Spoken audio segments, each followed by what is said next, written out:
Good evening, Facebook. Welcome to Now with Dr.Fizer. We're going to be talking about a subject that we shared last night in our Circle of Awareness here at the Cairo Center on last night. We spoke about authority and knowing that everything is listening to us. Authority is knowing that you are heard. How many of you right now feel as though you are being heard? You feel, I'm heard. And you feel that the atmosphere is listening to you without any predetermined comprehension of who you are. Because sometimes people could see us with issues that someone else told them about, and they will hear you from somebody else's mind, and we don't know if we are clearly heard or perceived by the opinion of another. How many of you feel that the atmosphere is hearing you without any preconceived opinion or notion, and that you are heard? You are heard. And you feel that the atmosphere is listening to you without multitasking. It's listening to you and paying attention to you without looking at something else. How many of you believe that? How many of you believe I'm heard? The first step of faith and prayer and authority is knowing without doubt that you are heard, and that the atmosphere desires, how you doing? The atmosphere desires to give it to you. The word says that it's the Father's good pleasure to give you the kingdom. How many of you feel that God wants me to have it? Not just have a thing, but to have all of the completion as it pertains to your purpose and destiny. The first step of understanding and authority is knowing that you're heard, that when you speak, you're heard, and that you feel respected. How many of you feel respected by the atmosphere, that the atmosphere respects your existence and it wants to hear what you have to say? And so you don't have to scream or holler. You can just talk because it wants to hear what you have to say, and it already has a strategy at how it's going to work. The first step of faith is not believing that God can do it, but it's believing that everything is listening to me, and that it honors me and it respects me as a king. How many of you feel that life is respecting you as a king? It's respecting you as a royal, peculiar individual, and it won't let you down. See, that's what we call confidence.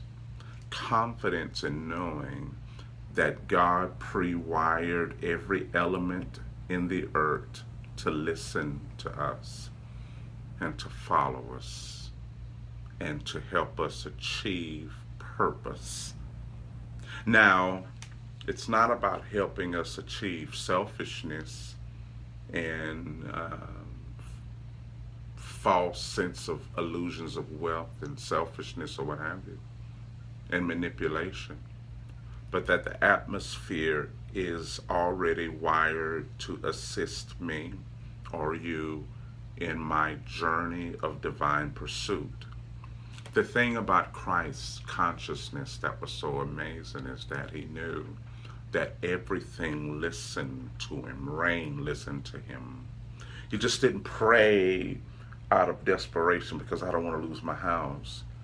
But he showed cosmic confidence. I like that.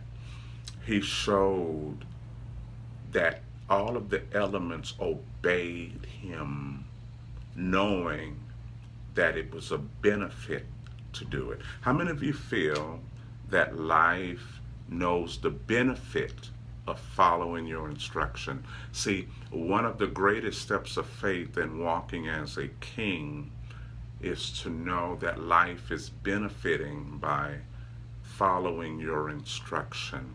And see, the way we feel is based on how we think of our inward companion. See, we talked about it last night that loneliness is a reflection of an incompatibility issue between you and the spirit within. When you feel neglected or if you haven't recognized it, you feel alone. But when you recognize the king within you, you feel rich. Our present vibe in life, let me see you do this. Just do this wherever you are. Now, if you're driving, don't do this. If you're driving, don't let go of the wheel. You keep the wheel and you just let me talk. You don't you do this. But just do this. The vibe in your life, the present vibe in your life is a reflection of the compatibility that you have with wisdom. It's knowing that within me is wealth. And when your companion is rich, you are rich. But if you feel poor, it means you don't feel the wealthiness of your companion or what's within you. If what's within you is religion or religious, you're going to always feel poor. But if there is a person, a companion of wisdom within you, your life is going to take on the reflection of the strength of the companion. How many of you know what I'm saying? So this is what we shared last night, that everything is listening to us. And when you know that you are heard, you are not afraid of your request. When you know that you are heard, you're not afraid of your request. When you know that you are heard, you can speak to your own life and tell it to give you what you have need of, and it will give it to you by way of an experience. When you know what you need, you can speak to yourself. See, when God created everything, he spoke to things. And when he wanted a man, when he wanted humanity, he spoke to himself. When he wanted offsprings, he said, let us create, or let us. How many of you have ever said, let us, to your own self? How many of you have ever said, let us, to your own self?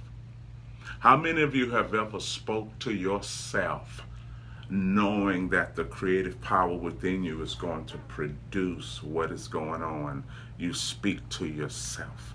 When you speak to yourself, your body will give you what you say when you speak. But you have to speak knowing that you are heard and that you're influential and that whatever you are speaking to wants to hear you. Have you ever had a relationship and you spoke to someone and you just knew they didn't want to hear you and it sounded like you were nagging? Do you feel that if you speak to yourself that your soul will consider you nagging?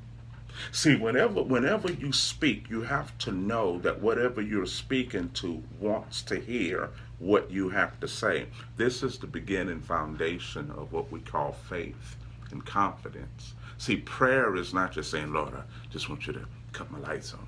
Lord, help me with rent. Lord, help me. Lord, just make him shut up, Jesus. Lord, make her close her mouth. Any way you want to help. Any way you want to make her close her mouth. Make her shut her mouth. You know, that's hope. That's not prayer. That's hope. You understand? That's desperation. But when you speak, you have to know that whatever you're speaking to wants to hear what you have to say. See, this is the power of Christ. This is the power that we've been given. Not just Holy Ghost power to, I don't want to sin, I don't want to cuss.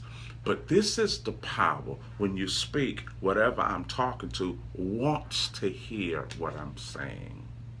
Do you feel that when you talk, whatever you're speaking to was waiting to hear you? Because when you speak to a waiting individual, they're going to celebrate the conversation with manifestation. See, when you speak to a waiting partner, when you speak to a waiting listener, they are going to reward you with manifestation. They want to hear what you say. Do you feel when you speak that the atmosphere was waiting to hear from you? And because it's excited at the conversation, it will produce from the conversation.